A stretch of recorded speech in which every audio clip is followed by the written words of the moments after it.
یہ کہانی 60 ہجری کے اس وقت کی ہے جب پورے عرب میں سکون تھا، لیکن یہ سکون طوفان سے پہلے کی علامت تھی۔ امت مسلمہ ایک نئے دور میں داخل ہو رہی تھی۔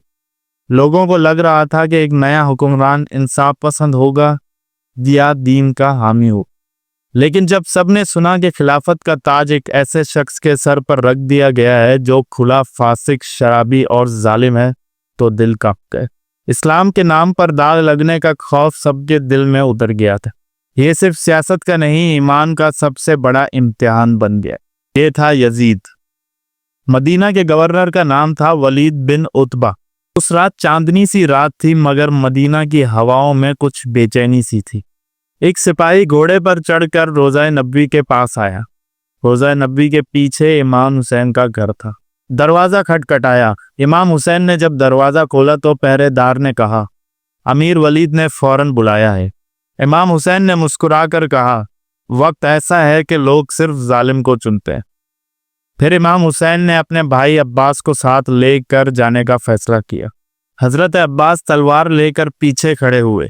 امام حسین ولید کے دربار میں گئے اور ولید نے کہا، یزید نے بیعت کا حکم دیا ہے اور تمہیں بیعت کرنی ہوگی۔ امام حسین نے فرمایا، میں ایسا شخص ہوں جو حق کے ساتھ کھڑا ہوں۔ میں یزید جیسے فاسق ظالم کی بیعت نہیں کر سکتا۔ ولید بن عتبہ نے گھور کر دیکھا مگر کچھ کہہ نہ سکا۔ امام حسین وہاں سے نکل گئے اور امام حسین نے اسی دن مدینہ سے ہجرت کا فیصلہ کیا۔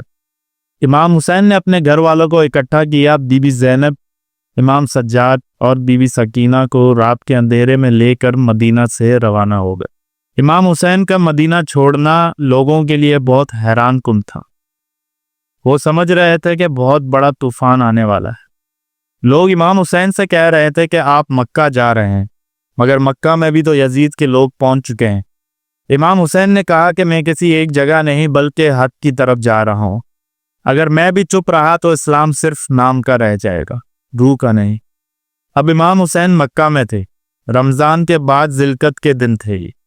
ایک دن مسجد حرم کے پاس ایک گھوڑا سوار شخص رکتا ہے جو دھول سے بھرا تھا، مگر اس کے ہاتھ میں ایک خط تھا، اور وہ خط کوفہ سے آیا تھا۔ خط میں لکھا تھا، یا ابا عبداللہ، آپ آئیے، ہم آپ کے منتظر ہیں اور یزید کے ظلم سے تنگ آ چکے ہیں۔ اور لکھا تھا کہ آپ آئیے، ہم آپ کے پیچھے جنگ کریں گے۔ ایک خط نہیں، ہزاروں کی تعداد میں خط آنے لگے۔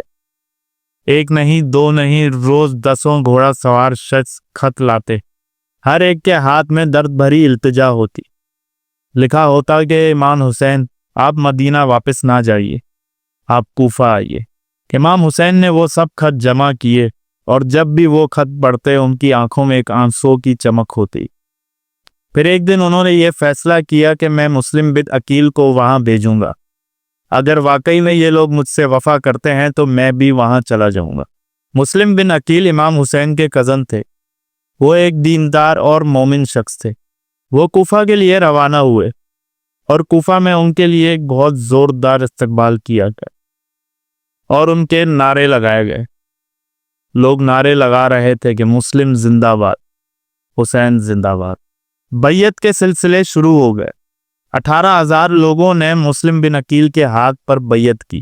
اس کے بعد مسلم نے ایک خط لکھوایا کہ امام حسین آپ آئیے، یہ لوگ آپ کے وفادار ہیں۔ مگر سیاست نے روپ بدلا۔ ابن زیاغ، جو یزید کا گورنر تھا، وہ کوفہ آتا۔ اس نے لوگوں کے دلوں میں خوف بھر دیا۔ جو لوگ کل کو حسین کے نعرے لگاتے تھے، آج وہ سب چپ تھے۔ اور ایک دن مسلم کو دھوکہ دے دیا گیا۔ مسجد کے مینار سے اذان کی آواز آئی۔ مسلم بن عقیل نے سجدہ کیا۔ آنکھوں میں آنسو لیے وہ اللہ سے یہ دعا مانگ رہے تھے کہ یا اللہ، میں تجھے گواہ بناتا ہوں، میں نے اپنا فرض پورا کیا۔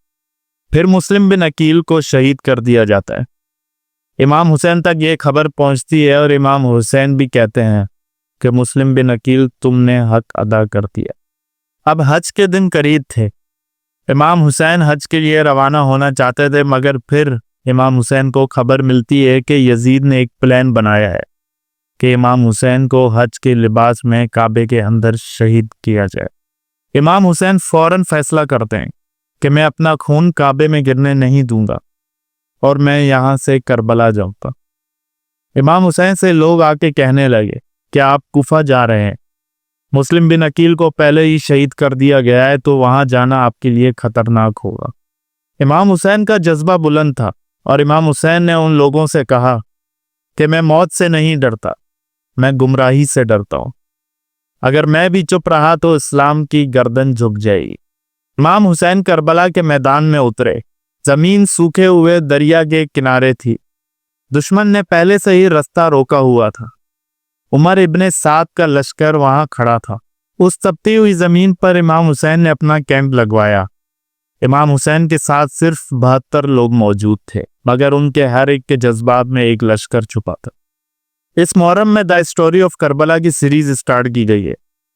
اگلی ویڈیو یہیں سے کنٹینیو کی جائے گی اور پوری کربلا کی کہانی آپ کو ان ویڈیوز میں سنائی جائے گی۔ Stay tune.